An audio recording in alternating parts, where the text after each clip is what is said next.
Amen. Bharat ದೇಶಕ್ಕೆ ಒಂದು ಉಜ್ಜೀವನವು ಅದು ಬರಲಿಕ್ಕಿದೆ. Put your hands together. Amen. ಜೋರಾಗಿ ಚಪ್ಪಾಳೆಯನ್ನು ನಾವು ತಟ್ಟಿಕೊಳ್ಳೋಣ. As I keep speaking the word, receive the word, get excited, clap your hands together and prepare your hearts and say, Lord, and say amen, let it be done, O Father. ಕೆಲವೊಂದು ವಾಕ್ಯಗಳು ನಿಮ್ಮ ಮುಂದೆ ಉಚ್ಚರಿಸಲಾಗ್ತಾ ಇರುವಂತಹ ಸಮಯದಲ್ಲಿ ಅದನ್ನು ಸ್ವೀಕರಿಸಿಕೊಳ್ಳ್ರಿ, ಚಪ್ಪಾಳೆ ತಟ್ರಿ ಮತ್ತೆ ಹೇಳ್ರಿ, ಕರ್ತನೆ ಇದು ಆಗ್ಲಿ ಎಂಬುದಾಗಿ. What is the Lord going to do in 2026 in India? 2026ರಲ್ಲಿ Bharat ದೇಶದಲ್ಲಿ ಕರ್ತನು ಏನನ್ನು ಮಾಡ್ಲಿಕ್ಕಿದ್ದಾನಂತ The Lord is going to send a wave of revival like never before. ಹಿಂದೆಂದಿಗೂ ಬರದಂತ ಒಂದು ಉಜ್ಜೀವನವನ್ನು ನಮ್ಮ ಭಾರತ ದೇಶಕ್ಕೆ ಆತನು ಕಳಿಸ್ಲಿಕ್ಕಿದ್ದಾನೆ. Hallelujah. Hallelujah. I got this word some time back. ಸ್ವಲ್ಪ ದಿನಗಳ ಹಿಂದೆ ಈ ವಾಕ್ಯವು ನನಗೆ ಸಿಕ್ಕಿತು. Where I heard, you know, in a kind of a dream.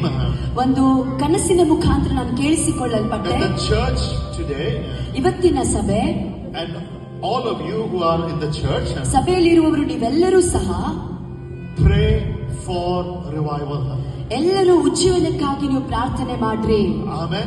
Amen. Say loudly after me, prayer for revival. ಪ್ರಾರ್ಥಿಸ್ರಿ, ಉಜ್ಜೀವನಕ್ಕಾಗಿ ನೀವು ಪ್ರಾರ್ಥಿಸ್ರಿ. ಉಜ್ಜೀವನಕ್ಕಾಗಿ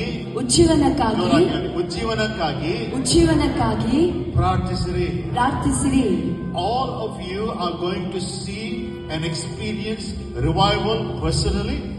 ಪ್ರತಿಯೊಬ್ಬರು ನೀವು ವೈಯಕ್ತಿಕವಾಗಿ ಆ ಉಜ್ಜೀವನವನ್ನು ನೀವು ಅನುಭವಿಸಲಿಕ್ಕಿದ್ದೀರಾ. Revival collectively. ಎಲ್ಲರೂ ಸೇರಿಕೊಂಡು ಅದನ್ನು ನಾವು ಹೊಂದಿಕೊಳ್ಳಲಿಕ್ಕೆ. There's going to be a church move of revival. ಸಭೆಯು ಸಹ ಅದು ಆ ಉಜ್ಜೀವನದಲ್ಲಿ ಮುಂದಕ್ಕೆ ಹೋಗುವಂತದ್ದಾಗಿದೆ. India is going to see revival. Amen. Bharat ದೇಶವು ಒಂದು ಉಜ್ಜೀವನವನ್ನು ನೋಡ್ಲಿಕ್ಕಿದೆ. Clap your hands and praise God. ನಾವು ಚಪ್ಪಾಳೆ ತಟ್ಟಿ ಕರ್ತನನ್ನು ನಾವು ಮಹಿಮೆ ಪಡಿಸೋಣ. Hallelujah. Hallelujah. And this revival ಮತ್ತೆ ಈ ಒಂದು ಉಜ್ಜೀವನವು is going to also come with lot of opposition. ಇದಕ್ಕೆ ತದ್ವಿರುದ್ಧವಾದಂತ ಅನೇಕ ವಿರೋಧತ್ವವೂ ಸಹ ಬರಲಿಕ್ಕಿದೆ. ಆದ್ರೆ ಕರ್ತನು ಏನ್ ಮಾಡ್ಲಿಕ್ಕಿದ್ದಾನೆ? ಎಲ್ಲ ವಿರೋಧತ್ವದ ಮಧ್ಯದಲ್ಲಿ God is going to bring tremendous growth in the church. ಆದ್ರೆ ಸಭೆಯಲ್ಲಿ ಹಿಂದೆಂದಿಗೂ ಆಗದಂತಹ ಒಂದು ದೊಡ್ಡ ಒಂದು ಕೂಟವನ್ನು ಆತನು ಸೇರಿಸಲಿಕ್ಕಿದ್ದಾನೆ. ಬನ್ನಿ ನಾವೆಲ್ಲರೂ ಚಪ್ಪಾಳೆಯನ್ನು ತಟ್ಟೋಣ.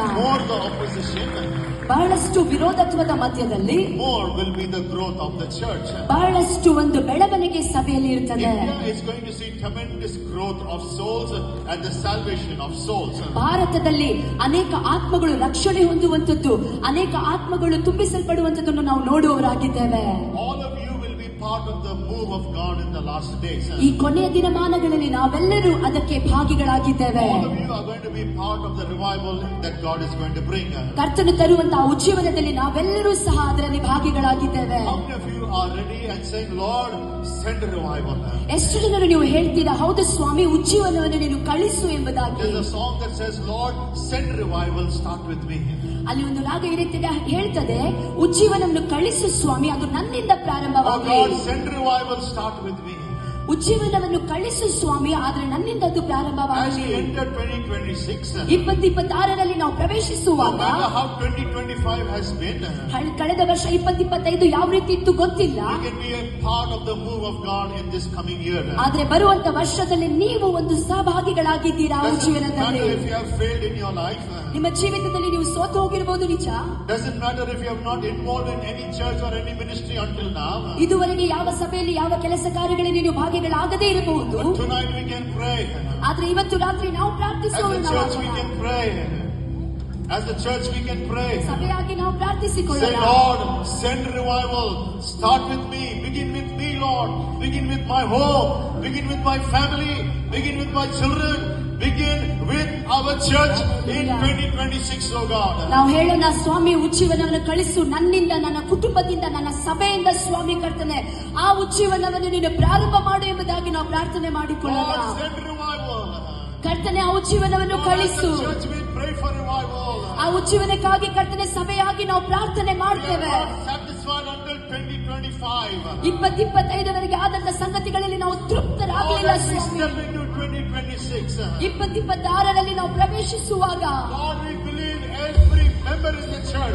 ನಾವು ನಂಬುತ್ತೇವೆ ಸ್ವಾಮಿ, ಸಭೆಯಲ್ಲಿರುವ ಪ್ರತಿಯೊಬ್ಬರ ವ್ಯಕ್ತಿಯೊಟ್ಟಿಗೆ the fire of the revival of the Holy Spirit that you are bringing in 2026. 2026ರಲ್ಲಿ ನೀವು ತರುವಂತಹ ಬೆಂಕಿಯನ್ನು ಸ್ವಾಮಿ ನಾವು ಅದನ್ನು ಹೊತ್ತುಕೊಳ್ಳುವವರು ನಾವು ಆಗಿದ್ದೇವೆ ಕರ್ತನೆ. Come on, church, rise to your feet right now. ಸಭೆ ಈ ಸಮಯದಲ್ಲಿ ನಾವೆಲ್ಲರೂ ಎದ್ದು ನಿಂತುಕೊಳ್ಳೋಣ. Get into prayer and worship right now.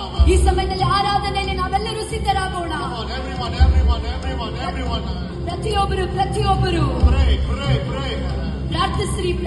As we are going to enter into worship and into the new year.